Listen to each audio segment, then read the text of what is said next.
On today's show, I talked to Dr. Ismail Mehr, anesthesiologist and chairman of Imana Medical Relief. Dr. Mehr recently visited Gaza and talks about his experience in an active war zone. This is your host, Omer, and welcome to the Ozone Podcast.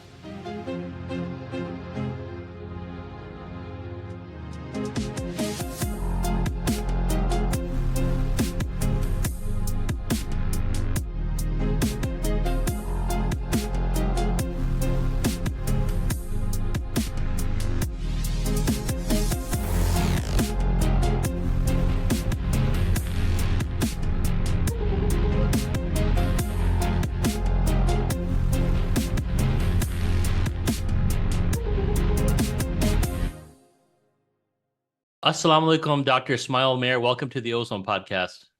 Hey, welcome, Salam. How are you? Okay, so I know Ismail for a long time. He's a childhood friend of mine, but for the listeners, maybe you can tell us a little bit about your background. Yeah, childhood goes way, way, way back. I think probably you were crawling when the first time we met, and we've been friends ever since. You know, you and your brother are my longest known friends to date. So, alhamdulillah, it's special being on your podcast.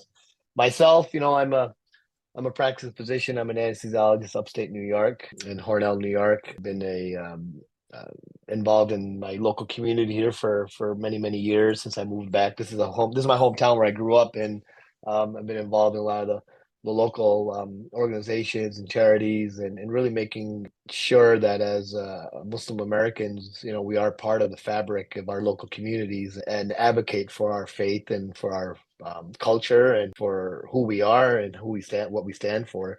I'm a varsity football coach. I coach for high school football. I've been involved in that for the last 20 years since I've been back home, and I'm a head coach last year, and this will be my second season as being a head coach. So I have a lot on my plate with many other things as you do and the listeners do. Something I'm pretty passionate about is medical relief work. I got into that right after my residency training, I think, of like 2004. So 3 years after I finished my residency, and volunteered with the Islamic Medical Association of North America and had the opportunity to go to Banda Aceh after the Indonesian tsunami. Fell in love with the ability to go outside of our comfort zone, to go to places where there's really a need each and every one of us sees on TV, and that sits back and says, I really want to do something for these people. I wish I could help them.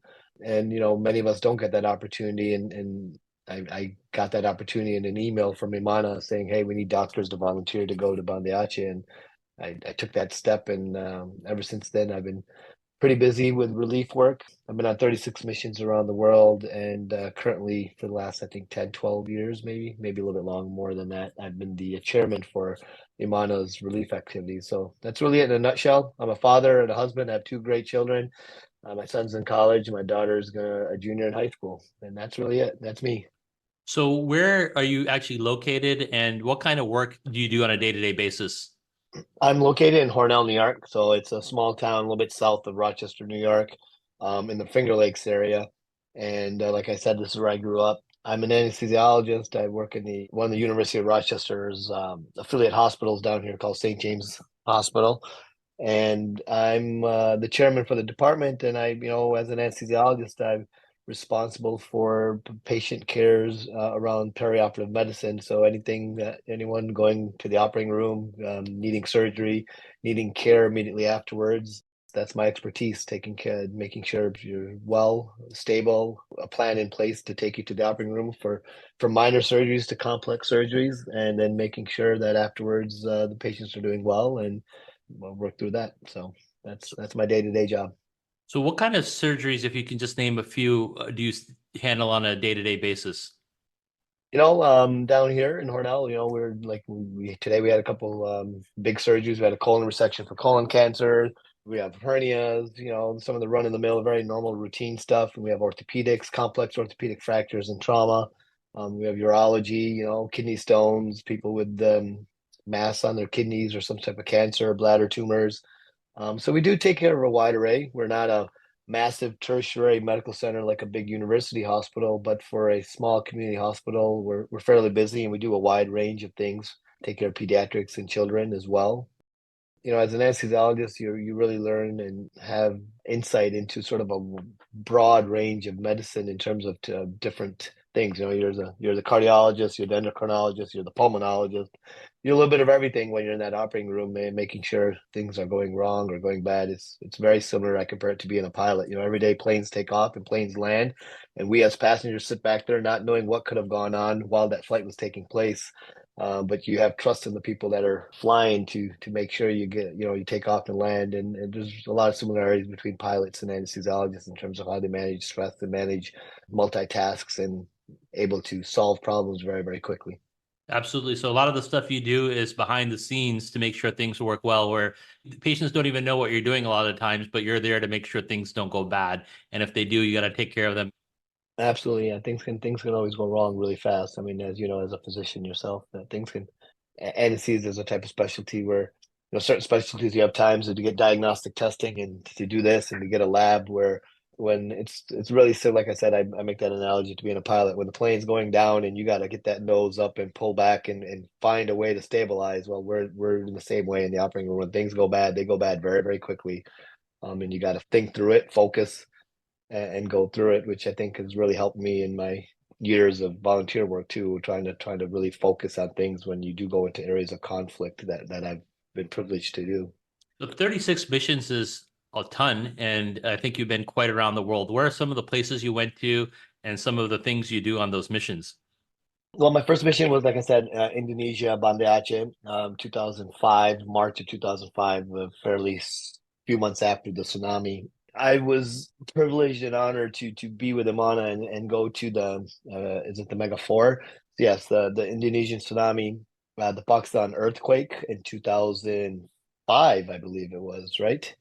Don't quote me on that, but yeah. So in modern sort of history, there's the Mega Four disasters, which was the Haitian earthquake, which was way up there, I think 9 point something, magnitude.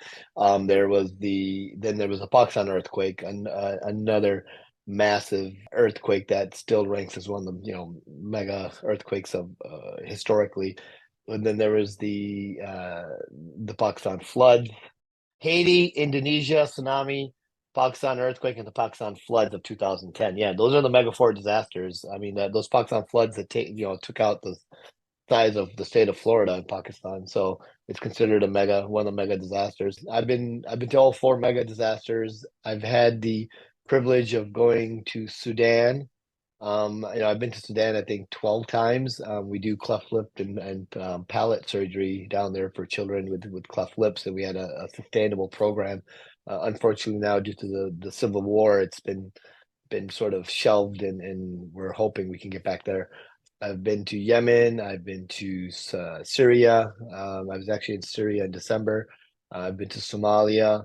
Been to Jordan for Syrian refugees. Mauritania. It's hard to remember. There's 36 missions, but probably maybe about 20 countries because some of them are overlap. I've been to Puerto Rico, here domestically for relief work. The U.S. Virgin Islands. I spent like 10 days there during COVID. As Imana was asked by the governor of the Virgin Islands to come down and FEMA to help support the hospitals there. So it's not just international; it's also domestic. And then part of my role is also overseeing missions and projects around the world as a chairman. So even if I'm not there, I'm involved. I have a team leaving actually Friday for Jordan for Syrian refugees, and next weekend we have a team going to Nepal for general surgery to take care of underserved population in Nepal, which is a really, really poor country. Though I'm not going, I'm actually was prepping and preparing those teams earlier today for that. Yeah, so that sounds like a ton of work. What's your inspiration to go there? Is this something that you feel like a moral thing, an ethical thing as a doctor, as a religious calling? It sounds like you've dedicated quite a bit of your life. I know you have actually, knowing you well, to this. So what inspires you to do this? The first time ever, it really was the guilt because my son Ibrahim, I just was born 4 days before the Indonesian tsunami. So December 21st, 2004, Ibrahim was born. He comes home holding him and turn on the TV and CNN showing these mothers and parents and these people, who've lost everything. And then you see the parents who've lost their children, screaming and sharing the stories of their child being swept away, their only child. And here you are as a new father not even 4 days into father of being a father, and it hits you differently. I think always disasters and TV and things. Anyone with a good heart, it definitely affects you, and you wish you could do something. But this time was different for me. But again, just like many of us, and I've done it many times before, I went on to my nice normal life, turn on the heat, come home, not have to worry about putting food on the table that night, and living, living the American dream as many of us do. And then in March, I got an email from Imana. I was a member of Imana and saying, "Hey, we need doctors to go." And I felt that time, I sat back and I was like, I can easily hit delete, or I can go back to the moment where I was holding my son, who was 3 days old at the time, or 4 days old, and remember how I really spoke to my soul and was speaking to Allah, to God, that I really want to help these people. And Alhamdulillah, I was like, this is, to me, I wouldn't say like it was divine intervention. I'm not trying to say that, but I felt like I had a moral obligation because I really made the intention to want to help them, but I didn't know how. And I feel like, God made this path for me. Now it was like, are you going to turn this away and walk away? I started there. And, when you do relief work and you go to other places, our lives as physicians and our routine, it does become a routine, not to take away from the blessings and the amazing opportunity of serving others here, right here in my hometown, or here in the United States as a physician. There's a rat race to it, right? There's a corporate world in medicine. There's the checks and balances and all the different business aspects of it that you don't know when you're going into medicine when you're young and naive, and you see that there, and now you can just wholeheartedly go somewhere and just take care of people who no one else is willing to take care of. And I think that's been the inspiration, is really going there and you coming back feeling as if the people that you took care of did more for me than I did for them. And I think, there's definitely a line of service and faith as well. I believe, Allah has blessed us with this knowledge. It's not us, it's not me. If you have the opportunity to do something more with it, then you're obligated to do that. And definitely some family, I think, as well for me. I come from a long family line of my great grandfather and grandfathers who served their communities, who served the cause when, pre Pakistan, pre partition, and stood for justice and equality for all, be them Sikh, Hindu, or Muslims in their communities, at that time. And some of those stories and things that they did have resonated with me, growing up, as we take a lot of pride in our forefathers. So I think a little bit of that was inspiration as well. It does become like a job at times, as you've been doing it so long and putting other teams together. But it's something that every day my life is around, something has to do with Imana, something has to do with a medical mission. It's year round, day round, but it's something I really feel a great amount of joy from having that responsibility. So Dr. Mehr just returned from Palestine and specifically Gaza, where there's an ongoing genocide. And so he's here to talk about that today. So I know you've been to Palestine many times. Can you just briefly tell about some of the missions that you've been there before? And then we can get into your current trip. Yeah, I was in Gaza in 2009. That was the first time actually ever going to Philistine. It's something always have dreamed of, always have wanted to go. And in 2009, Operation Cast Lead, 2008/2009 was taking place. At that time, I was just really starting to take a leadership role in Imana. Very small, but a role, as we had come back from the earthquakes and the tsunami, and learning how relief work works.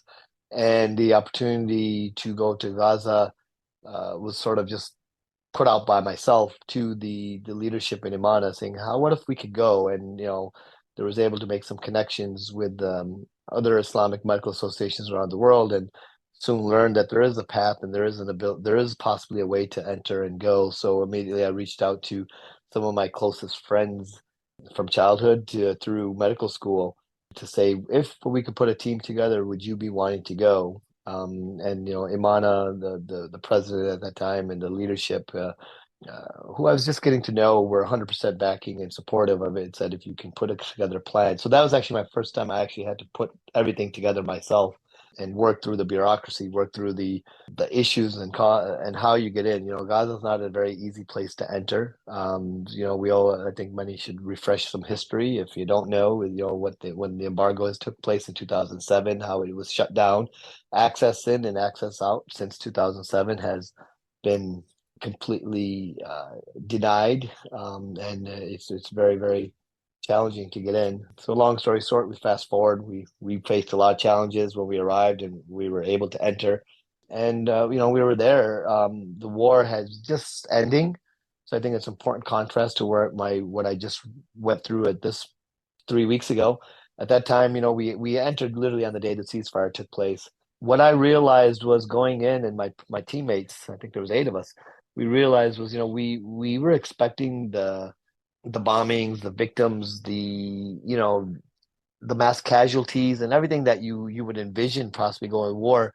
But my first patient that I took care of was a female, a patient who had a osteosarcoma or squamous cell carcinoma of her jaw. She had a tumor in her jaw that was massive, and no one could take care of that because she could not leave Gaza for treatment, and there was no oral maxillofacial surgeons trained in reconstructive surgery for that. My second patient was a 4-year-old boy who had a pediatric kidney cancer, Wilms tumor for those who are, pediatricians or, of healthcare background, something very easily taken care of. And we operated on him the second day, Abdullah, and that was the size of a small watermelon. That's how massively huge his kidney was. So immediately what dawned on me was, and we did take care of the gunshots and the injuries from the war, some of the post-trauma, but majority of it was we saw the effects of what an embargo does, what we think is diplomacy, what we think is politics, and is focusing on governments, but as Americans take everything else out of it. It really dawned on me was how far something like just calling it an embargo, and people like, yeah, they're under an embargo, what it does to lives, what it does to people, was eye-opening. And then we fast forward to now in a completely different contrast of what we saw then and saw now. This time, I think right before you went, the World Health Kitchen, it's an organization led by Jose Andres, who were helping to kind of fill the void by UNRWA that they lost the funding to feed some of the people in Gaza. And I think right before you went, there were multiple Western workers that were targeted and killed. And so the reason I bring that up is right before you went in, there were Western relief workers who were targeted and killed. And so then you had to make a decision to go in. And how did you weigh that decision with your family and those other friends around you? Like, is it safe to you to go? And how did you kind of negotiate that? I know you go to medical missions and you're pretty brave about doing that, but how do you balance your safety? And not just, I'm sure you're concerned for yourself, but also people, loved ones around are concerned about your safety. So how did you make that decision this time when you got the call that you could go in? We started working on going to Gaza back in early April. It was early Ramadan. We actually, medical teams and organizations started going in mid January. When I say starting, up until that point, there was no access to Gaza. It was complete lockdown and shut down by different agencies and governments and players in terms of access to even crossing the Sinai. And then a process got put in place, which the WHO worked through and negotiated, and Imana is involved in those discussions and part of that coordination cell of information that comes out. So we realized at that time, in January and February, many people and many friends and many other organizations, rightfully so, even called me out or called Imana out, like, why aren't you going? And really my response at that time was January, February was, to go in, it must be something that's going to be impactful and sustainable. Rewinding back to 2009, we were young, we were emotional. We went in, we made some impact, but were we sustainable? Not really, right? I mean, I think we were there for but we didn't think a lot of it through. We took care, we actually saved lives while we were there. So they definitely made a difference. So not taking anything away from that mission. But I think, with years of experience in relief work, and actually as the organization grew into being a service-based organization, you realize that, you have to go in when it's going to really be sustainable. And we, with no supplies in January, no medicines, no anesthesia equipment, no suture, no antibiotics, no IVs, no catheters, nothing was in Gaza at the time, and nothing was allowed to be brought in when teams were going in. It was like, we could go in to just say we went in and feel good about ourselves, or do we want to feel good about the organization that we went, or do we want to go when there's a sustainable, impactful avenue? And that's when we felt really, as things opened up and we kept in touch with our friends and colleagues. I have a lot of friends in healthcare in Gaza, and even they were saying in January and February, other organizations were here, so and so was here, but they're not doing anything much. They're just here. And don't come right now. And when they said no, now we have enough to move and to do things, we start putting a plan together. Definitely going into conflict. I'm sort of sidetracked on my response, but just giving background here. Again, 2009, we probably didn't really factor a lot of things in. We probably didn't think about security and safety and standard operating procedures. We're young, dumb, and naive, but impactful and did great work, but not where we should be as an organization. And that's how growth takes place and understanding. This time it definitely my focus was I didn't have time to think about myself, and I did it. And I'm not saying that to be talk about myself. I say that just because it's really the truth. I was really focused on figuring out how we can get in, what are the steps to do, what is a plan B and a plan C, what supplies are needed, working day and night, with a full-time job, coordinating with the appropriate contacts in Gaza about what is needed, what can come in, what's on the no entry list. How do you work around Cairo when you arrive and not getting things taken in, and you need intelligence clearance from the Egyptian Ministry of Foreign Affairs. How do we attain that? Transportation and everything to Sinai, the logistics. Okay, not anyone can cross the Sinai. They have to have certain paperwork and the drivers and the vehicles. And then when you get to Rafah border crossing, you need Kogat, which is the Israeli side that oversees anyone entering or exiting the occupied territories, specifically Gaza. So you need to have their clearances, even though they're not present in Rafah. You have to coordinate their clearances and then work through the WHO and the convoys. So there was a lot of work to be done.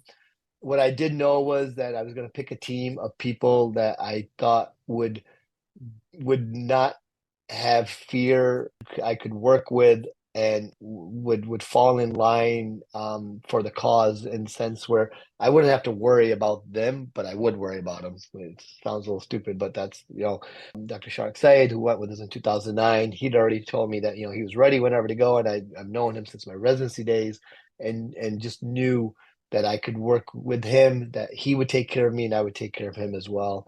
Dr. Shazia Chaudhry, who's someone I've known since medical school, and her family is very, very close to me and her brothers. And she's just a trooper, an emergency medicine doctor who has to be part of any mission like this. Like, she is hands down amazing, and without her, no, we don't get things done. Like she know, like, I'm not an emergency medicine doctor. I don't know the things in the ER that we needed and how to do things. She led, though I might be the team leader, clinically she is a leader. She makes things happen and does things and works endless hours. And then Dr. Azim, who I've gotten to know over the years, who was a pulmonary care, critical care doctor. And these were sort of the needs. We wanted to, you just can't just take everyone and anyone. It was like, what are your needs in Gaza? And these were the needs that were coming back. When it came to our own safety and stuff, I was very clear. We saw the news. We knew the bombings were happening. You are an open target. And even right now, I got messages today. I'd love to go to Gaza. I feel like I belong there. I need to be there, not to demean or take away. And I shouldn't say that in a sarcastic tone. And it wasn't meant to be sarcastic, but these are great people I don't even know, but know that I went, know someone who knows someone who knows someone, says, talk to Izzy if you need to go there, and he can put you there. But it was really, I've asked him, I go, you better, and like today I talked to someone and I was like, when you're going there, you have to 100% clearly know you may not come back, or one of your teammates may not come back. And I did have that mindset. I 100%, I didn't focus and lose sleep over it in terms of like worrying about it. But I was like, I know this. And I told each one of my teammates, like, like, if that's it, like, either one of us may not come back. It could happen. It's not like possible. It could very likely happen, and we have to go in. And then people who are calling me now about wanting to go, really? What about the safety and all this and that? Like, there is no safety when if you're moving in Gaza, you are a target. Not maybe because they're specifically targeting you, because they don't know who's moving around or that, but every single thing and person is a target. It just happens, right? I mean, I went through the bombings there, From Maghrib time till Fajr, it was always nonstop bombing. And this was before the Rafah invasion even started. You would hear, I got to know what is a drone strike, what's artillery strike, what's the jet dropping a bomb. Like you learn those in 48 hours, you could start telling what was what. And your room would shake at night, and then you just be like, okay, the World Kitchen, you mentioned that happened. I think our leadership in our executive director were concerned. Our director of operations was, and they messaged me, this is happening. I was like, I do, but you're going to be a target no matter what. We're not going to send people in, and as an organization, send people in to be fish in a barrel to get shot. That definitely is not something I would do, ever would do for myself or anyone else. So, we definitely put in a lot of plan, thought, worked through things, and saw, like, hey, the team was going to stay right at the hospital, stay inside the hospital. Yes, Shifa, Nasser, Aqsa, other hospitals been hit, but still relatively playing the odds, the thing was like, EJ's in the last one. A lot of bad PR has already taken place. There's probably less chance of something like that happening. So, as much as I could be safe in my planning for the team, I was. I think I didn't focus on my personal well-being as much as I was worried and wanted to make sure that my teammates knew that had everything under. I wouldn't say under control, but I had planned and things in place and they could trust me with their lives. I think that was my goal, and it didn't hit me until I got to the airport to leave, and I was pretty fine. And my wife and daughter, my son was away in college, but my daughter is 16, and she's a pretty strong girl. Like she's not, she's got a tough brother who's they've competed as they've been growing up, and she's a tough girl. But that's the first time I actually saw her break down and cry, and she started bawling, and so I realized, like, people around me are really worried. But then I got busy again as soon as I got there and got into it, and I don't think I realized that I came out of a conflict, out of a place where we may not have come out of until all my teammates got on the plane and started to leave. And I got a message from our director of operations, Zahid, comes out by, and he was like, alhamdulillah, everyone got out. And I was like, I just paused there. What do you mean got out? Like, you think we weren't going to get out? And then I realized, like, yeah, that was really a reality. And I think at that time the emotion sort of hit me that, alhamdulillah, we came out of active conflict. So I think it's a long-winded answer, so I apologize. I don't know. I'm just talking from the heart right now. No worries. I mean, I was also in communication with you while you're there, so that we were definitely hoping and praying that you guys would make it safely and get out safely. Of course, the mission was the important thing, but knowing you as a friend, we wanted you to get out well. No, So, 100%. And I think I realized that when I came out. I mean, to you, to your family, to our brotherhood of all our close friends. I think I shared some of those messages. Probably like, wow, he's really I wasn't sappy, but I think you could see my emotion. And I thank all you guys for your love and everything, because I didn't think I really. I didn't have time to even see it around me. And that's, I apologize to everyone. Like, I wasn't ignoring them. I don't think I even ignored my own family, my mother, my father's concerns. Like, I think they all were, but, none of them said don't go. None of them ever brought that up. I think my daughter wished I didn't go, but she knew that this is something I had to do. And I think, for me, after October 7th, for me at a very personal level, I went through a lot of emotions. I don't think I've ever felt that. I think my wife and my family saw, like, at first it was sadness, anger, really bad anger. I had bad dreams at night at times. I had dreams, because I have a lot of friends, and when you go to Gaza, I've been there 5 times now. You go there, they're the most resilient people. They're the most loving, open-hearted, friendly people. And indirectly through, the people that I know indirectly, right? Some of the names of Salim and Hussein and these people. And I could not fathom thinking every night if they were going to be alive or not. Like, I would lose sleep because I wouldn't hear from them, and I was like, they died, they died, they died, they died. And Gaza has become, because of that 2009 experience of going into the war at that time. Not to take away from it, but it was, nothing compared to this. 1,300 people died then. We're at almost 40,000, now, and if we count the people under the rubble, we're way over. But it was very personal. I didn't know what to do. I was angry. I was very, very angry at night. I couldn't sleep at times, and I didn't know what was bothering me. Like, I just knew there was stuff. I was quiet. I felt like everything all right, and I'm not one to share my feelings with many people. And then Imana came around when we were able to start getting aid in, and I found purpose.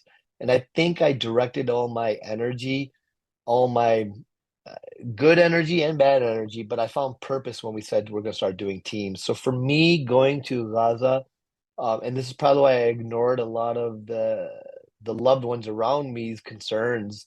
and I won't say ignore, but because no one ever came to me and said don't go, but like I didn't stop to give them the time to say I'm going to be okay or don't worry so much. Like I don't think I said that to anyone. I was like, I was just so focused on going, but it was therapeutic for me, and it sounds ridiculous maybe, but for me at a very personal level, take everything else out of it, to be in Gaza was therapeutic. I got to see my friends. I got to cry when I saw them, and I cried when I left. Like, are you going to be alive now that I'm leaving? So you have that sort of survivor's remorse or guilt, if you want to call it. But being there was very important for my soul, if that makes any sense.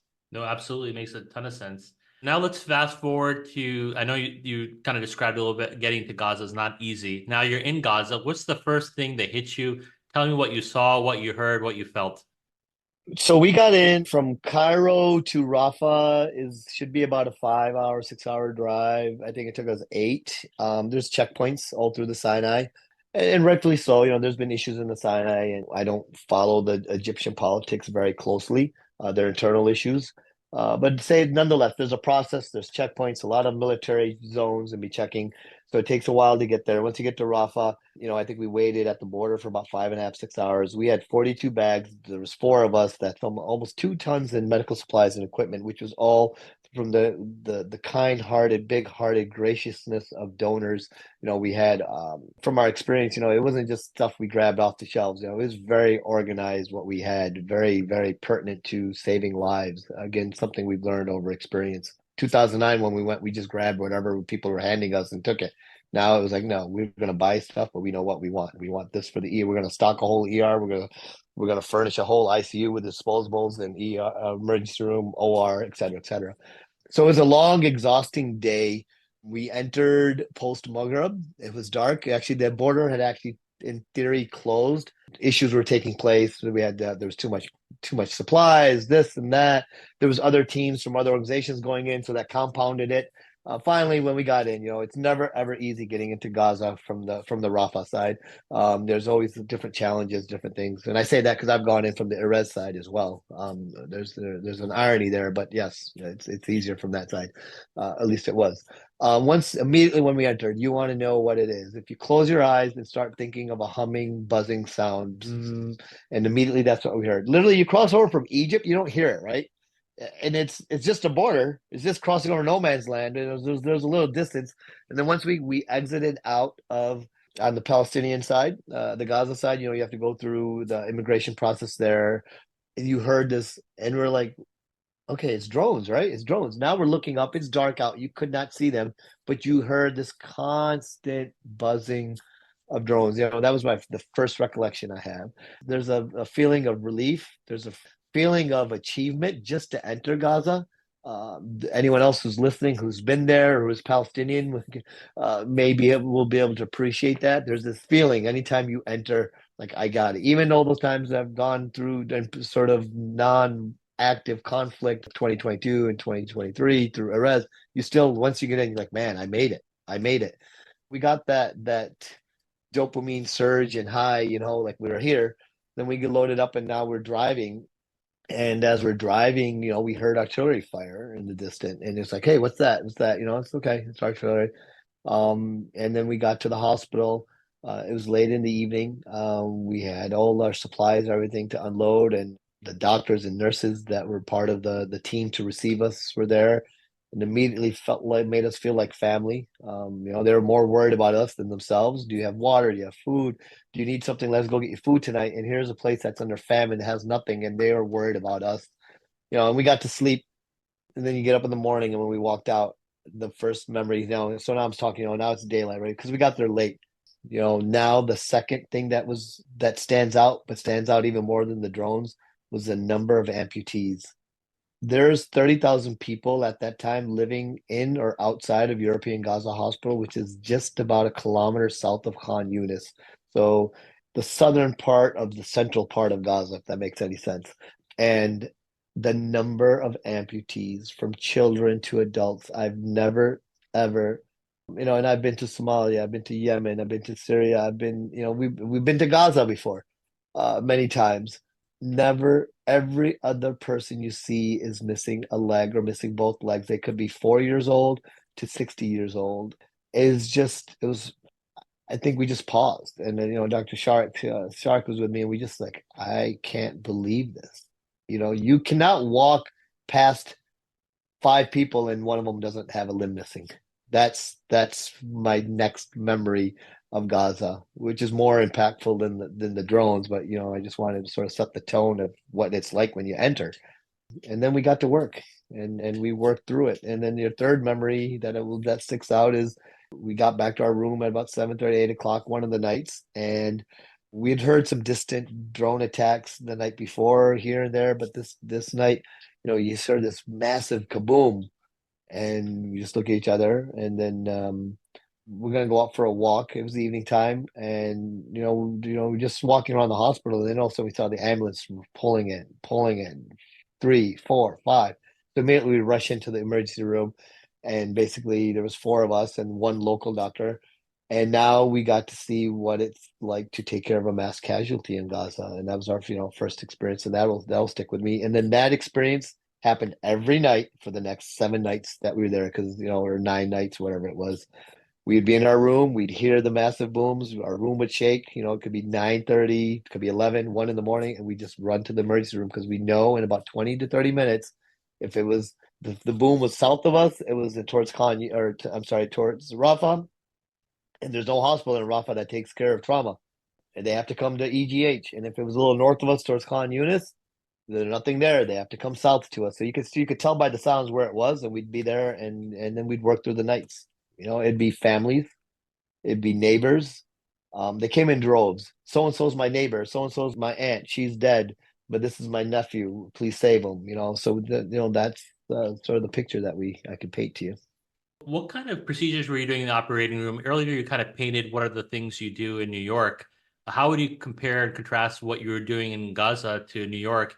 And did you have anesthetic equipment? Because, I've read that many of the amputees that you're referring to were amputated without any kind of anesthetic. So what kind of equipment did you have to do that? And what kind of procedures were you seeing compared to what you do on a daily basis?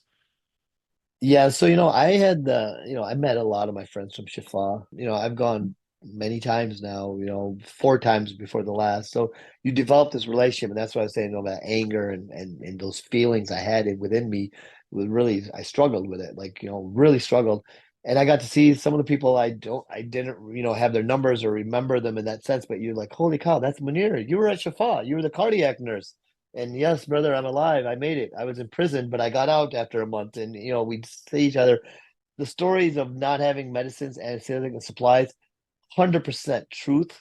There's no doubt in that. When I was there, we had supplies. We brought stuff with us, and there was actually supplies and things had starting to get in because aid and certain things have gotten in. But now that's stopped again. So I want to set that very clear, make that clear. I was there from April 15th to the 24th. That period of April, there was supplies, medicines, there was anesthetic agents, things to be able to get by. Healthcare system in Gaza is never adequate. Healthcare system in Gaza is never like a healthcare system should be in a developing country. And I say that also, right? Because you can't necessarily compare it to a John Hopkins, but you can compare healthcare in Gaza. You should be able to compare it to Pakistan or compare it to India, to Egypt or other places, but healthcare will never be there because of the embargo. So I think that's an important thing for people to understand.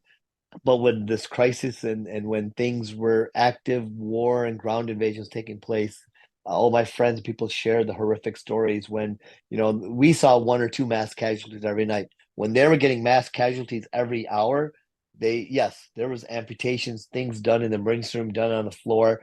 I've had pictures, and my friends call me now from EGH. When I say call, like voice messages, and send me things from right now while I'm here, because now the mass casualties are coming in every hour because of what was happening in Rafah.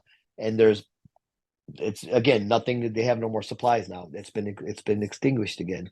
While I was there in the ORs, I carried a lot of different roles as a leader. I would do cases in the morning in the operating room. A lot of it, all these children, all these adults, every single person who was operated on probably between November and, let's say, March, early April, is infected.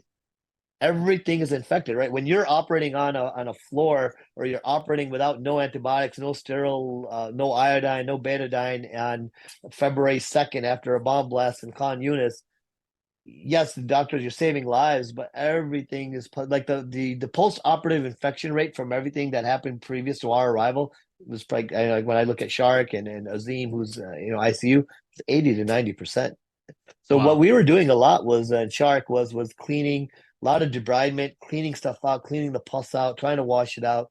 There were some antibiotics available now. We brought a ton of antibiotics with us and things and trying to take care of it. But what's resulting is everyone doesn't realize is in conflict medicine or conflicts from a medicine perspective, you have three waves of death.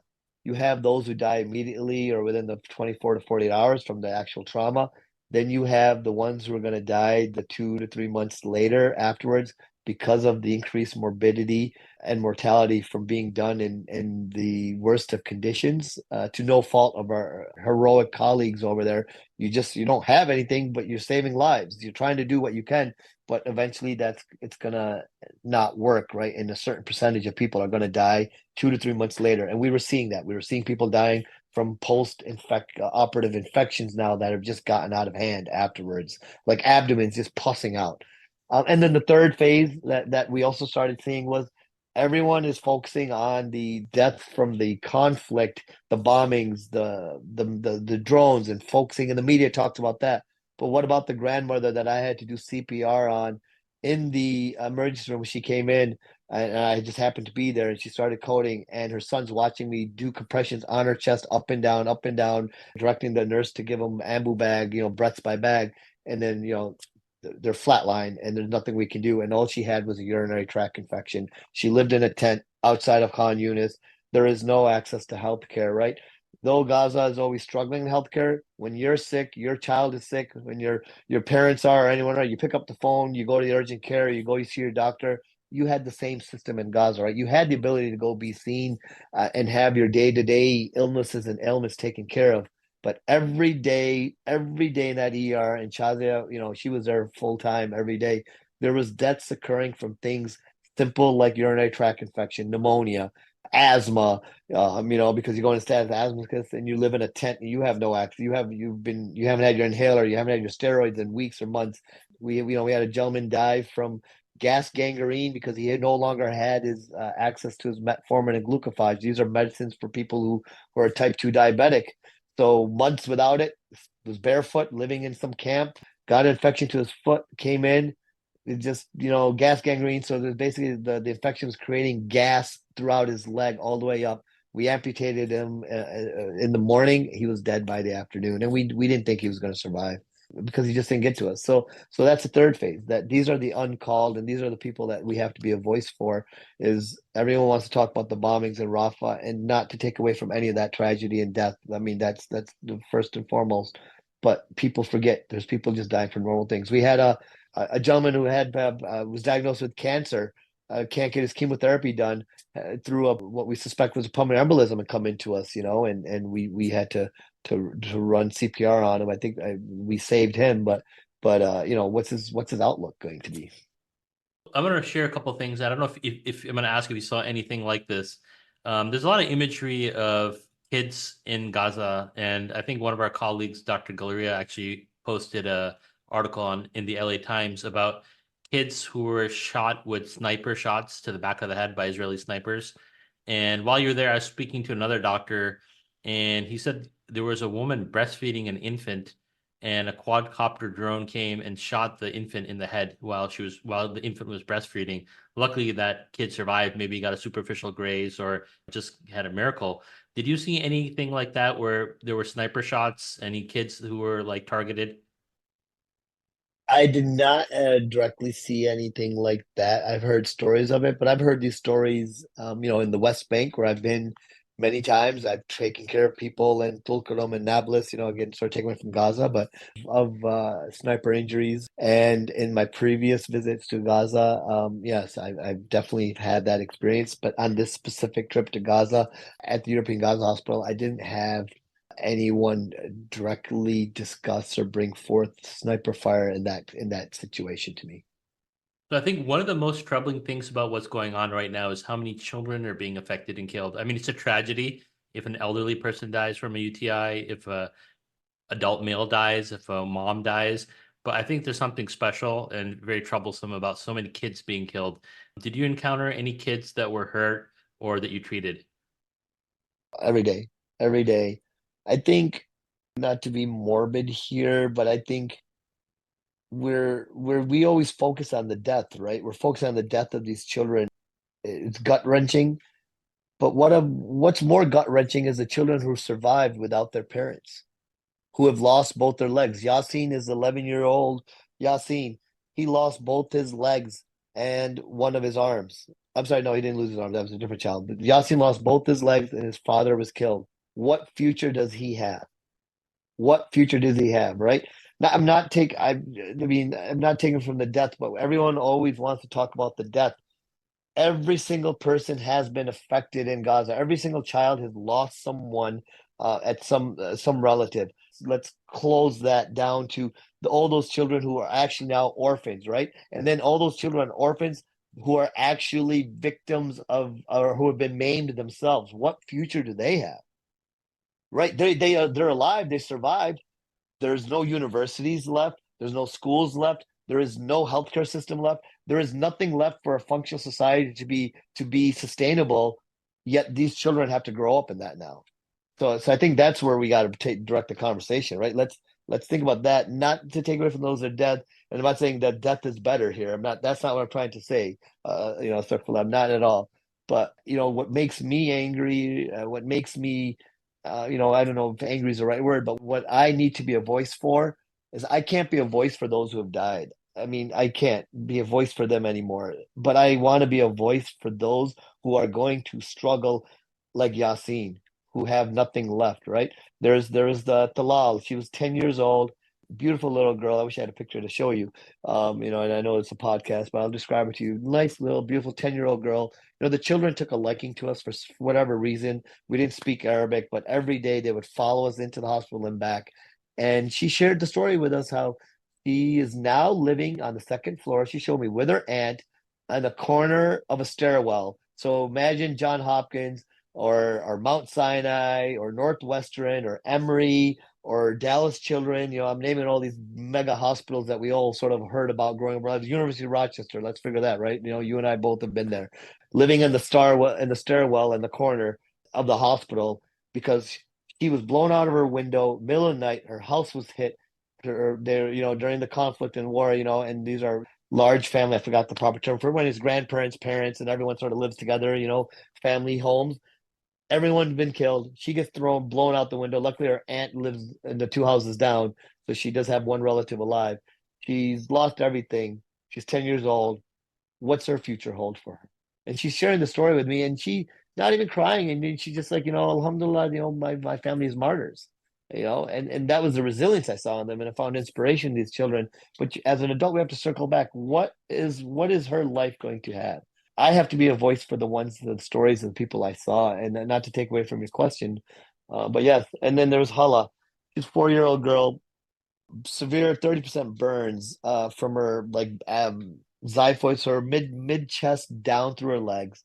She was burnt so bad it was down to her femurs, which is the largest bone in your legs. I think everyone, even if you're not a doctor in healthcare, the femur, your big bone in your thigh, you could see the bone. The first day I took care of her, and with a different doctor from a different organization from the USA. This guy, Dr. Sayed Mujahid from Long Island, may Allah bless him. He actually canceled and extended and stayed for another week just because he was like, she's going to die if not him, but the ability and talent that Allah subhanahu wa ta'ala blessed him with. If someone doesn't stay here and vigorously take care of her, he would be at her bedside at night. He'd be reading her Quran. And just because she was in so much pain. And yes, here's an example. They didn't have pain meds for pediatrics, and enough of it. And she didn't have anything for pain. And she would just cry and scream through the night with her burns and her injury. And we at Amana, worked with them. I sit on the board for Heal Palestine, which Steve Soseby, who formerly founded PCRF. And I talked to Steve. I called him up, said, we need to get this girl out of here. He's like, absolutely, we'll make this happen. We'll figure things out. They have experience in evacuating people from Gaza.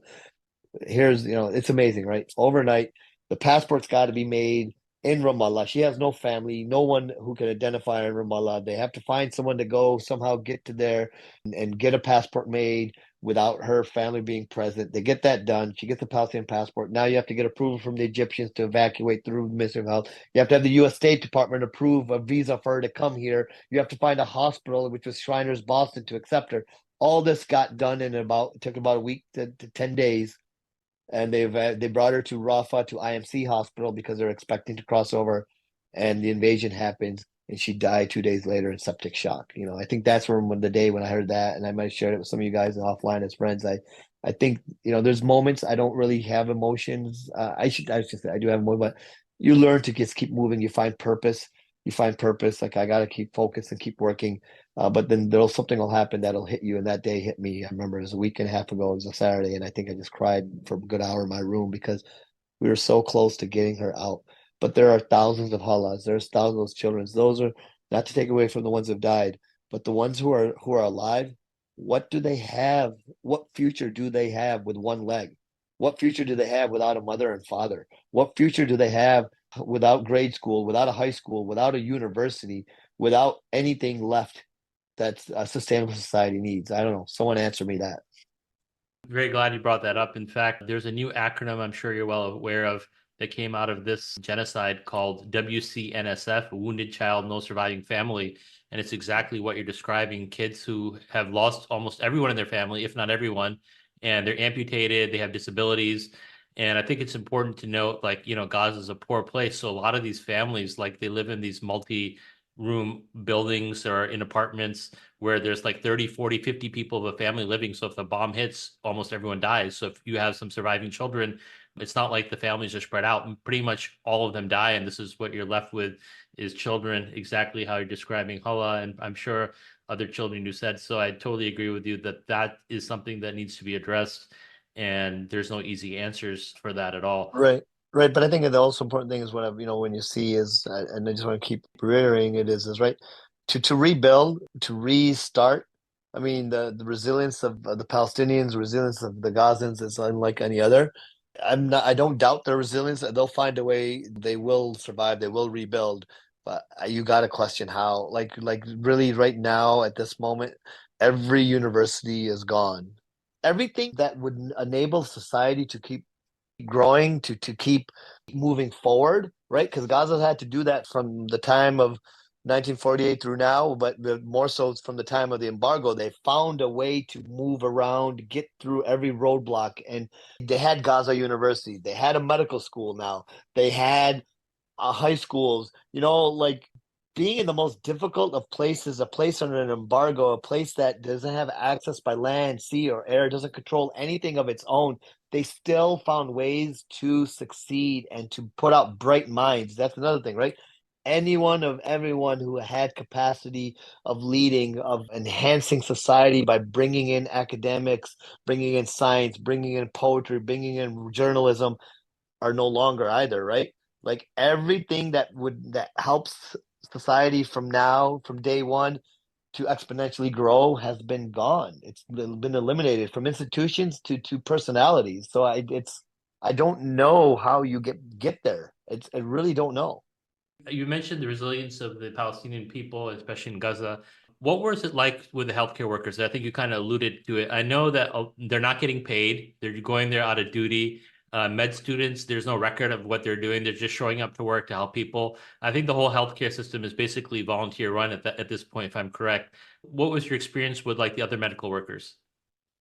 The locals, I think they're first and foremost, they were just they're host, right? And like in the Islamic faith and our faith, a whole to if you have you treat everyone as a guest that comes in, and we're not going there as guests, but they would make sure to make us feel, and we don't want to feel like that, but as a guest, and their hospitality and their love and they're so happy to be there.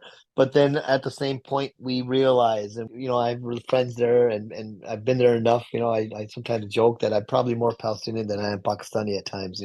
Just because I know every inch and corner of West Bank, and I've been to everywhere in Gaza as well. And you see them, and then you realize that they've been working for 200 days nonstop. Much of it for them also, I think, is purpose, right? It's purpose to serve their people, to do something, and it's not for pay. It's not for recognition. It's not for the CNN interviews. It's not for any of that because they don't have any of that. It's just that's what they know they need to do. There's a good friend of mine, Dr. Ayman Harb. He's an orthopedic surgeon.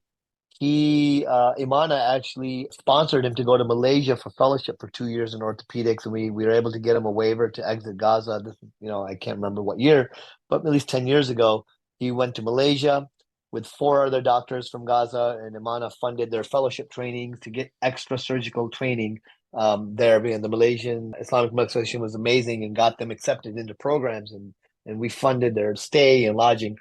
He's back. I met him and he shared me. He goes, "My wife," he goes, "is driving me crazy." I go, "What's wrong?" We and I saw him after a while at Aqsa Hospital, and he was like, "He wants me to pay the money and leave Gaza. She wants to go. You can, there's ways, there's systems in Egypt where you can pay a fee and exit." And he's like, "I'm not going." I was like, "Well, what about just sending? I know, and I've had friends who've left, and I don't blame them right now. You want to." And he was like, "I'm not going anywhere." And he goes, and I told her that. He goes, "I was molded for this moment." He goes, "I'm an orthopedic surgeon who's done trauma fellowship training abroad. And if I leave, what am I saying to my people? What am I doing leaving? Everything I put in to get to where I am today was to serve my people, and this is their time of need. I'm just so proud to call him a friend, a close friend of mine." And he said, "There is no way I'm leaving here. I am staying here. My wife can say whatever, this or that." And he goes, "Allah, if we don't make it, we don't make it. But I'm not." And this is a lot of the docs were that way. Like, we aren't going anywhere. We're here to stay. We're here to stay. Many of the senior doctors, some of them have not come back. I think some of them have been detained. Some of them have died. Others have just the toll of losing all their families and stuff. It takes a little bit different toll on different ages, how you react to that. There's a thoracic surgeon, a senior thoracic surgeon at EGH. He lost every single member of his family, from children, wife to grandchildren, and he just hasn't come back. And they were sharing the story. He came actually while we were there. Shark said he came in, and so this like 170 days later, because I think the day 30 his family got killed and he never came again, and no one recognized him. No one recognized him until he spoke, and they're like, "You're Dr. So and so," and he because of lack of food, nutrition. Like, some of my friends, I saw them, and obviously I'm so happy to see them, but I saw them cachectic, their hair messed up. Like some of my friends, they were, even though they live in Gaza, they were the nicest dressed, they kept everything perfect. Like just like they're like GQ guys. Like friends, like they just always. And I saw him, and I just was like seeing Tom Hanks in Castaway. So I'm sharing this story of this thoracic surgeon from Meteor Hospital. No one could recognize him until he spoke, and he was like, "Yeah, I just came to see how you guys were doing." And he's like, "I just can't work. I can't come back to work." So a lot of the younger residents and medical students have now taken on that calling, which leads to a very cachectic system as well. The emergency room, there is only one ER doctor in all of European Gaza Hospital, Dr. Abdullah. He sleeps there in the call room. He doesn't go see his family, his children. They come by, they live in one of the tent camps. They try to come by once a week to see him, and he's it. And rest of the emergency room is run by medical students right now, which no fault of their own, but we should also know, right? The morbidity and mortality is only going up, and not their fault. They're just trying to do what they can. But if you don't even have a system in place, and you have 12 to 1,500 people coming in through every day, how can you even figure out who is, a red sheet, a white sheet? Like the systems we all use going through med school and residency. Like this is acute, this is not subacute. Like, how do you even get to there? So there's a lot of issues. The local doctors are just trying to navigate through it, and I think it's the purpose. So one of the things we didn't talk about is, well, Gaza is like a very densely populated strip of land. I think it's like 25 by 5 or 6 miles wide, not even. And it's full of buildings. And for the listeners, maybe some who have seen or haven't seen, it's pretty much all rubble. And then there's hundreds of thousands of people living in tents at the southern tip. But seeing it on video is a lot different than seeing it in real life. How did you feel when you saw that? And what exactly did you see in terms of the levels of destruction? So, European Gaza Hospital, Think of it as a mid-sized community suburban hospital. I think that's the best way for anyone who is in healthcare or anyone who lives in a big city. You have your big university medical center, and then you got your suburb. It's the same University of Michigan Medical Center, but it's in Bloomfield, Michigan, or something like that. A smaller sort of suburban hospital. So EGH is actually more of that kind of hospital. Your massive, big hospital that you could compare to like a UCLA Medical Center or a University of Chicago or John Hopkins, something or like the big center was Shifa, right, which is taken care of. And then there was Nasser, and then those have been all no longer functional or exist.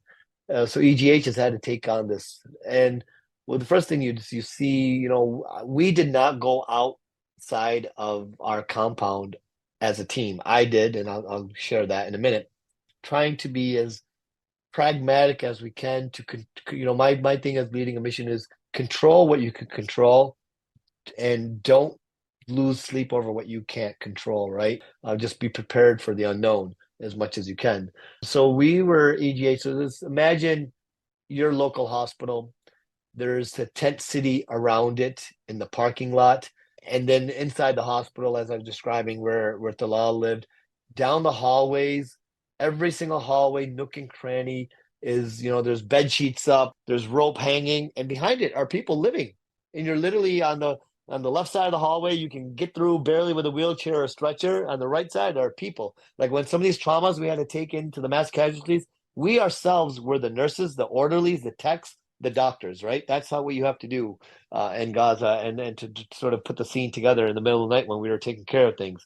And we are pushing the stretcher down to get to the radiology suite to get the CT scan done, and you'd hit a leg in the middle of the night trying to roll through. So the scene was 30,000 people living in a small hospital facility compound. The hospital is about 220 beds, is what it holds typically, European Gaza Hospital, and it's like it has about, I think in terms of patients, was close to 1,000 probably, and 30,000 people just living there because they're seeking refuge, hoping that this hospital is not going to get hit. So let's live here for now. Then I know in terms of destruction of buildings, the rest of the team didn't get a chance to see that much. They actually didn't see it at all because we stayed there. Those 2 tons of supplies and things we brought in from my contacts and talks and discussions, it was Al Aqsa Hospital, which is north of Khan Yunis in an area called Deir Bala. If you're following the news right now, Deir Bala is getting hit every night as well. So it's not just Rafah. Deir Bala is getting hit quite frequently right now.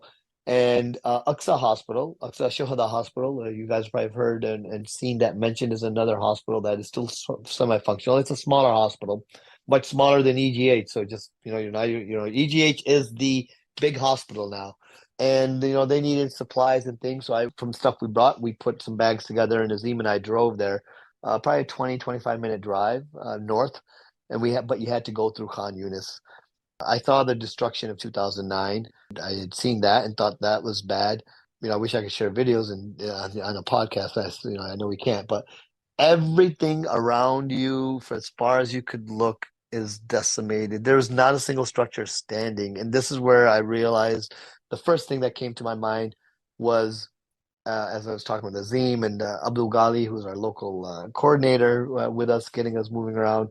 The first thing I realized was there's people still buried underneath there. They're dead. But the souls that are underneath there, that was sort of the first thing that came to mind. Like everything is like Armageddon. There's nothing standing. If you watch a movie of a Blitzkrieg type of war where it's the end of the world type situation, some of these movies, that's what it was like. And then I just immediately started thinking like there are people who are dead underneath there. Their bodies are there, their souls are there, and no one knows about them. No one's been able to do a janaza for them. No one's been able to do that for them.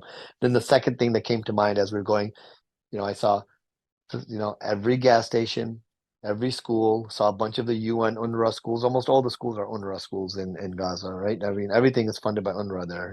When there's 60% poverty and unemployment, I should say, everything is provided. And we saw the schools blown up. So then that's come leading back to my discussion that I was saying about sustaining a society and continue to grow. Then the university and Khan Yunis is gone, and Nasser Hospital was gone. There's nothing left that you can live. I don't know. Some of the estimates, and one of my friends was saying that some of the estimates are it would take 365 days a year times like 10 years of some of the estimates to just get the rubble out. And I don't know how accurate that the estimate is, but that's what some of the bigger organizations and people are saying. So just try to figure that out. Before you can even rebuild, you got to get all the rubble out. As of a couple months ago, so this is old, maybe 3, 4 months ago, they said the amount of explosive dropped are equivalent to two nuclear bombs. And you could probably double that now. So imagine doing that in a dense urban area. I've also read that rebuilding could take like 100 years. Now, that may be an exaggeration, but I think we get the point. In terms of getting out, other doctors I've talked to or heard said the local patients in Gaza kind of see the American doctors as human shields. Like the hospitals are targets. It's not a secret. So they feel like the presence of American or Western doctors kind of provides them some semblance of protection. And when they're leaving, they get a little bit scared that, is there another group that's going to come in or not? Did you get that feeling from any of the patients that you were there kind of No, also? I politely disagree with those takes just because I know Gaza very well. I've been there very well. I don't think, first and foremost, people are not fearful of dying there. They're not. They're fearful of nothing. That what they do is they take what they have every day, and it's Alhamdulillah. It's Alhamdulillah. But no, I never once did anyone even allude to like, hey, we're safe or you're safe, you're Americans here. I think it was the opposite. I don't think we necessarily I don't think I felt, as I was there, that I felt safe because I was an American and that, oh, I'm a target. There's no sharing of my location with anyone. There's no sharing of where I'm sleeping. There's none of that. Like, and that's where, people were calling me and texting like, hey, I'm thinking about going, I'm sure they deconflict, right? When you're moving stuff, like there ain't no deconflicting. I really actually Zahid from Imana was deeply concerned and he actually said, hey, we got to have some protocols. You have to follow some things too. Like going to Al-Aqsa, yeah, you needed to get stuff there, but that was dangerous. And he was right. Like you're moving on an open road, a car is going. It was an ambulance. I mean, boom. So no, I didn't. I don't. I would respectfully disagree with that sentiment. I don't. I didn't see that at all or sense that from anyone. I think people felt bad we were leaving because we were leaving and we had bonds and relationships and we were close to them and you were leaving and they knew we would say we'll come back again and you could tell they would, and someone would even say like inshallah, but they meant inshallah meaning if we're alive you'll see us. I think that's where it was, but no, I don't think any of them felt they were safe because we were there. So right now, there's a group of doctors and healthcare workers from the West who are actually trapped in Gaza, and I say trapped because they probably went there for a week or two, and now that there's an invasion, they can't get out of the border. There was the border has been seized, and I'm not sure of the most latest current events. You guys, I think, I got think out. they so 17 of them got out. Yeah, so that was Fajr Scientific and Palestinian American Medical Association, PAMA, that I know about, and they're two separate organizations. Both were there at the same time. They're a collaboration of in both groups. If I jump up together, there's American doctors, some British, and then there was I believe Jordanian and even maybe Egyptian or Kuwaiti. So a little bit of a mix and match from the region as well. Yeah, I understand the word and the framing of it as trapped, but I think again you have to go back to everyone, and I've seen the post on social media. They've trapped them. They're denying them from getting out. That's fine. You can say that and do that. But again, let's go back to your question to me. Is like when you're going or what you're thinking of, and when people are calling me about thinking about going of is if you're going in thinking and have a plan that I'm just going in, I'll be out this day, and if I'm not, that's going to be really bad because I can't get out. It'll be done. Then you don't belong there. That's what I say to people. Going into Gaza, you don't like. We knew if the Rafah invasion were to happen, and there was thoughts of it there. It was not like, let's leave now, let's leave a day early, because the rumbling started while we were there. Like we're staying. Actually, our Alhamdulillah, our team, the way it was like I looked at Shark at night. It was like if it happens, I don't have to worry about losing my job because I can't get out, so they can't fire me. I'm here stuck and I'm ready to work. I think you got to have that mindset. So I think, people framing it as denying or this, that, I think with all due respect, right? You went into an active war zone as a volunteer. Don't expect the culprit to ease up their assault just so you can exit. It doesn't make sense, right? Like Right. I'm just playing with the words. I'm not trying to deny no one, but I just found that very, a lot of people like, oh, they're denying. You got to do something. People got to say they got to sign petitions. You got to do this. I was like, we rightfully slow as a volunteer. We're going in. It's bad as crude as it may sound. It sucks, but you're going into a war zone, so don't expect anything to be given to you to get you out. Now, to fast forward, they actually did get out. 17 of them got out last Friday. The Americans and British got out. The non-American and Britishes did not. The Palma team had, I believe, majority of their team said they're not going to leave because their other teammates from other countries weren't getting out, so they decided to stay. I think it was yesterday I got an update. Everyone from those teams has now exited because the Jordanians and the others from other countries were also found a path to get out. But with that said, with their exit, there's no one left in EGH hospital now because when Rafah got invaded, majority of the doctors, the nurses, the people that we know, the new friends we made, they had to move their families from Rafah. Even though EGH is a bit north of Rafah, many of their families stuff to find housing and places to stay, and the camps are there, and they're commuting back and forth, or they put their families there. Everyone thought, let me put my family closest to Egypt, to that border, because nothing's going to happen there, and I'll stay here in Al Fukhari. That's the name of the actual municipality or town where EGH is. I'll stay here and work, and I'll go on my day off, visit my family. That's what a lot of the doctors are doing.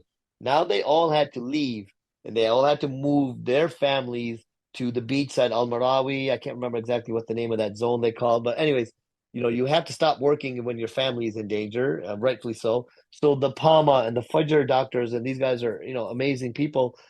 They filled that void. Now with their exit, I don't know who's there to take care of people because no one's still getting in right now. What did it feel like once you got out? I know, I'm sure there's a mix of emotions of leaving and then being safe, but not being able to help. Like, what happened exactly when you got out? What was the process and how did you feel? Yeah, I mean the process getting out took 2, 3 hours as well.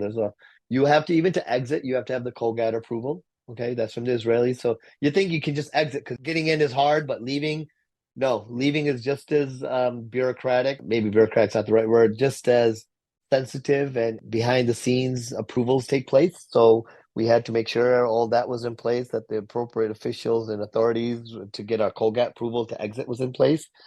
So once you exit, you drive back to Cairo. We got back. I think we just shared in our friendly conversation as a team just about the people and some of the funny things. And, even though you're there, right, you make light of it. You make relationships with people. Every day it's not grim. We learn to be Gazans, I guess I should say, and find the beauty in every day.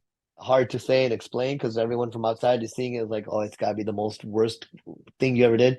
But for us, while we're there, is probably the most beautiful times as well because you learn to be resilient. You learn to laugh. You learn to say Alhamdulillah for what you have. You learn to just play with the children. So we just sort of, I think, decompress that way. And like I shared with you, for me, the emotional sort of, I don't know if you call it accomplishment. So I think the weight off my shoulders as a team leader was when I knew, I think Azim left first, then the next day Shark and Shazia both were leaving in the afternoon and evening. And when they were all gone, I stayed actually an extra 48 hours to have some meetings with WHO and other things there for our future teams and missions. And I think when everyone sort of got on board and Zahid by sort of messaging me like, Alhamdulillah, you guys got out, everyone's safe. And that's all he said, but for full disclosure, he's actually also my cousin, my eldest cousin. I could tell from his tone, even though in a text you could just tell that there was that brotherly worry that he felt this weight off his shoulders was lifted because afterwards I found out he was not sleeping at any of the nights for his family thing because because of the time difference he was checking in on me as much as constantly as possible, right? We don't always have WhatsApp, everything was always working, and he'd be worried if we didn't have a contact and this and that. So it just sort of finally dawned on me at that moment about how worried everyone was about me and how not, I wouldn't say naive by any means, but how I let my focus and my ability to really focus on leading and being there for my team sort of not see that around me. And I think that's okay, right? Because I don't think if you let these distractions, these things go, I'm not sure if you can actually lead a team and go through a war. I think you have to be able to compartmentalize and focus. And that was sort of going back to being that airline pilot and being an anesthesiologist very early on when we were talking about it. I think that my training and that sort of led me to be able to do this. And again, it's not about me, but this is the message to a lot of people out there who feel like they have to go. I've had so many people say, I belong there, I have to be there. And I don't take that away from you. May Allah reward you guys for your intentions and everything. But you have to be able to handle not knowing you're not coming back or someone else not coming back. And you might say you are now. Before we left, each one of us individually, and we realized this when we all got to Caro and mentioned it, updated our wills, every one of us. Another thing, a conversation I had with my teammates when we landed there, and I didn't know how to do it before we left, but it was really something I was like, if something happens to us, do you want your body left here or do you want us to bring it out? That was one of my biggest things I couldn't wrap my head around how to have that conversation. And also for myself, right? If something happens to me, I was like, oh, just leave me there, right? And then I talked to one of my good friends, Stucky. I was just chatting with him. Stucky immediately said, he goes, I know it doesn't matter to you, but it's good. Your families need closure if God forbid something happens to one of you. And I was like, you're right. So I made the exact decision. Said, no matter what, we will get the bodies out. But again, you have to be able to think that and accept that, and focus on that. So it's I tell everyone right now, Gaza's not for everyone, and these teams that were there. There was, I was in touch with some of the CEOs and people, not the teams in there, like directly the people, but they're definitely, and rightfully so, there was people really stressed out and in panic mode because they didn't know if they were going to get out or get hit. Irfan Valeria, one of our close friends you alluded to, he told me there was two people on his team that they had to medicate them while they were there. And there's nothing wrong with that, right? Because it's being in an active war zone, you think you can handle it, you think you can do it, but it's not for everyone. And he said they had to give some of the people at night benzodiazepines and stuff, and they were medical personnel. It's nerve-wracking when your bombings go off. It can be. So yeah, it's not for everyone. Closing up a little bit, this is kind of an open-ended question. I don't know if you have, let's say you were in charge of the medical system, like making decisions. What kind of recommendations would you give to the world community, either from a political level or a medical perspective? Like, what should be done? Well, I think everyone is a voice for ceasefire, and absolutely 100%. But I think we got to look past the ceasefire on both sides, and I think that's important. And some people may say, no, well, hey, what are you doing here or saying? There has been loss of life on both sides of this conflict. There's a skewed scale here. There's no one. I'm not going to deny that and not say that is not true. 100%. For the audience who may not be well astute on this conflict, may not be from that region, may not be of Islamic faith or Jewish faith, but just are listening in on this. It's been a repetitive cycle. It's not ceasefire now. It is, let's get to the solution of this problem. Let's fix the solution. Otherwise, you're going to come back to this again, right? You're going to create bombings and wars and killings. Everything that happens only going to create, it only creates more perpetual violence, right? More of it's going to take place. Ceasefire, yes. I'm not saying I'm not after ceasefire, but there has to be more than the ceasefire, right? There has to be. Is the world ready to say let's go back to UN Resolution 242, where the borders were defined to a certain degree, right? Rightfully so or wrong, but that was what the world had decided, which has never been implemented. Like there's got to be more than just a ceasefire here.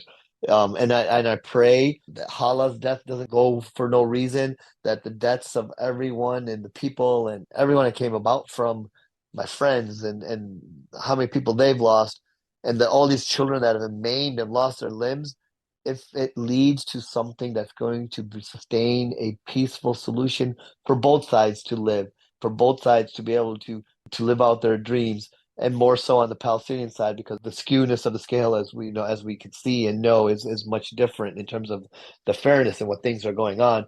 Maybe it's we can swallow it and say, it was worth it. It was worth it to lose these children. It was worth it to lose their legs. It was worth it to lose that so that the next generation of Palestinians and can live in peace. But I think everyone ceasefire now, ceasefire now. The world's got to get beyond that and say, let's find a solution. And I think people and governments and people who control the media are all now voicing the ceasefire hashtag.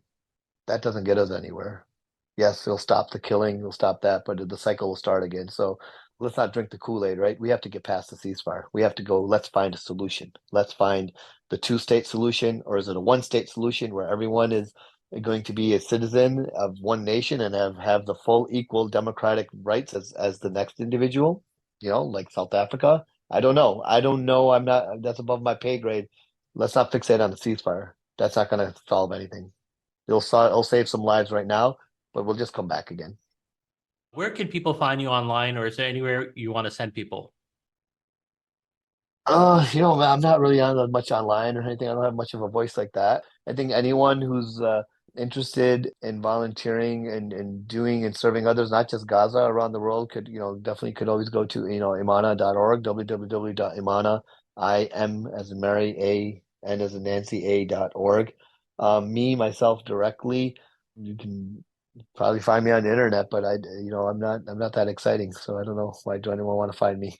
Well, we'll definitely put the link for Imana in the show notes. And Dr. Ismail Mehr, thank you very much for being on the podcast. Ismail is a friend, a hero, and I'm looking forward to seeing you soon.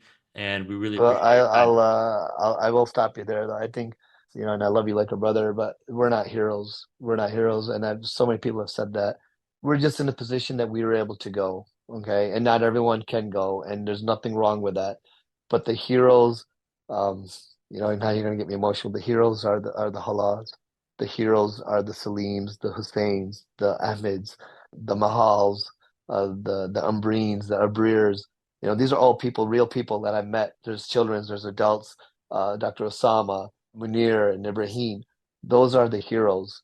The heroes are those who live day in and day out, find resilience, who find a way to still get up every morning, say, Alhamdulillah, Allah has blessed me with this next day, because I've been all around the world and I don't and to many places, it's insulting to say that myself and my team or anyone else of us was heroes. It's insulting to the people of Palestine. It's the mothers, the orphans, the widows, the elderly, the doctors, the nurses, all those. They're the heroes. It's not us, man. Not us by no means. Absolutely. No, I totally agree with that. But at the same token, we appreciate everything you do and your organization. And of course, for the Palestinian people, we pray for the best.